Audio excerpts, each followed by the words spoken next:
মাদ্রাসায় বসে পড়াশোনা করলে আমরা নিজেকেও রক্ষা করতে পারবো না, জাতিকেও রক্ষা করতে পারবো না।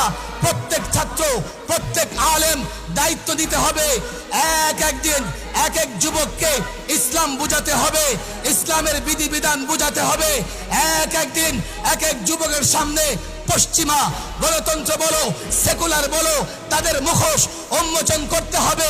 যুবক মুসলমান, যুবক মুসলমান, যুবক মুসলমান, মুসল্লি মুসলমান, তোমরা যদি তাদেরকে বুঝাতে পারো, তাদেরকে সঙ্গে নিতে পারো, মৃত্যু পরোয়া করবার কোনো দরকার নাই।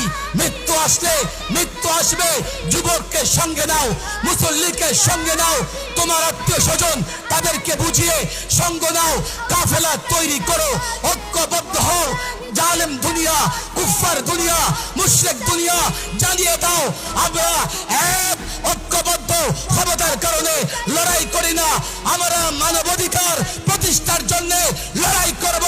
যারা ভুয়া মরিচিকা দেখিয়ে মানবাধিকারের কথা বলে আমাদের উপর আগ্রাসন চালাবে, আল্লাহর কসম দেহের সর্বশেষ রক্তবিন্দু দিয়ে তাদের বিরুদ্ধে লড়াই হবে।